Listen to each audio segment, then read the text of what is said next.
হয়তো আপনারা অনেকেই শুনেছেন যে মক্কা থেকে মদিনা যাওয়ার পথে একটা বাস তেলের ট্রাকের সঙ্গে ধাক্কা লেগে সেখানে একটা দুর্ঘটনায় আমাদের ভারতবর্ষের হায়দ্রাবাদের 40 জন সেখানে মৃত্যুবরণ করে।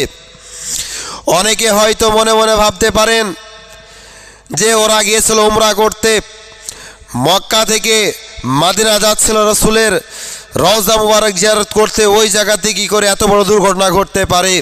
কিন্তু শোনেন, মানুষ যখন নামাজ পড়ে, নামাজ অবস্থায় আল্লাহর দরবারে দোয়া চাই, পরওয়ারদিগারে আলাম মাওলা আমার যখন মৃত্যু দেবা নামাজের মধ্যে মৃত্যু দিও। এইবার বলুন, কেউ যদি নামাজ অবস্থায় মারা যায়, আপনি কি নামাজকে গালি দেবেন? আপনি দোয়া চাইছেন আল্লাহ মরণ যখন দেবা নামাজে হালাতে দিও, মরণ যখন দেবা ইমানে হালাতে দিও। হাজিগণ যখন হজ করতে যায় তারা ইরাদা করে নেয়, আল্লাহ হজ করতে যাচ্ছি, মরণ যদি দিও তো আল্লাহ হজ অবস্থায় মৃত্যু দিও। উমরাগণ যখন উমরা করতে যায় তারাও ইরাদা করে, আল্লাহ মৃত্যু যদি দিও উমরা অবস্থায় দিও। হয়তো তারাও দোয়া চেয়েছিল, আল্লাহ রাব্বুল আলামিন সে দোয়া কবুল করে নিয়েছে, আর তারা উমরার কাজ কমপ্লিট করে মক্কা থেকে মদিনা যাচ্ছিল রসুলের দরবারে জিয়ারত করতে। হয়তো আমার রসুল অন্য কিছু চাইছে, আমার আল্লাহ অন্য কিছু চেয়েছে। আহারে তাদের নসিব, আহা কি ভাগ্য দেখুন, কপাল দেখুন কপাল। তাদের মৃত্যু হলো মক্কা মদিনার প্রান্তরে, এবং মরণ তো মরণ। সূত্র মারফত খবর, সূত্রের মাধ্যমে খবর পাচ্ছি যে সৌদি সরকার নাকি তাদেরকে জান্নাতুল বাকিতে দাফন করবে।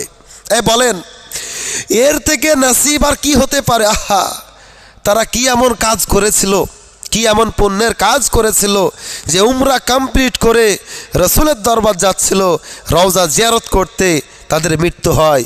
সৌদি সরকার ঘোষণা করেছে তাদেরকে নাকি জান্নাতুল বাকিতে তাদেরকে দাফন করা হবে। আহা, ভাবুন তাহলে, ভাবুন।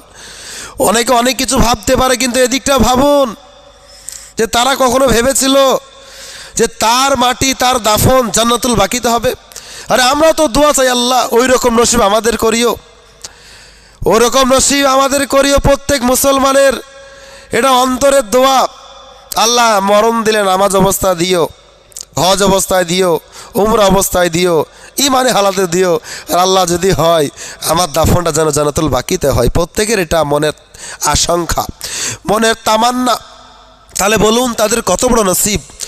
তাদের পরিবারবর্গ যারা এখনও বেঁচে আছে তারা হয়তো অত্যন্ত শোকাহত হবে, কিন্তু ভাবুন তাদের নসিব।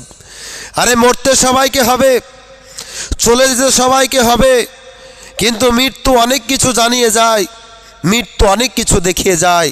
অনেকের মৃত্যু বেঈমানের মতো হচ্ছে, অনেকের মৃত্যু কাফিরের মতো হচ্ছে, অনেকের মৃত্যু মুশরিকের মতো হচ্ছে, আবার অনেকের মৃত্যু মুত্তাকির মতো হচ্ছে, পরেজগারের মতো হচ্ছে, দিনদারের মতো হচ্ছে, সালেহিনের মতো হচ্ছে। তাহলে বলুন মৃত্যু তফাৎ নাই।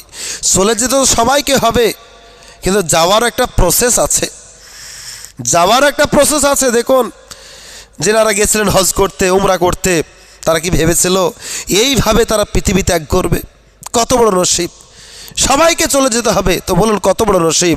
তাই আমাদেরকে উল্টো পাল্টা মনস্থ আনলে হবে না, উল্টো পাল্টা মনোভাব নিলে হবে না। আল্লাহ কার কখন কোন জায়গাতে মৃত্যু লিখেছে কেউ বলতে পারবে না, কিন্তু দোয়া আমাদের একটা চাইতে হবে, আল্লাহ মরণ যদি দিও, আল্লাহ যদি কোনো দিন নসিবে হজ থাকে কিংবা উমরা থাকে ওই জায়গাতে আমাদের মৃত্যু দিও, নয়তো আমাদের নামাজ অবস্থায় মৃত্যু দিও।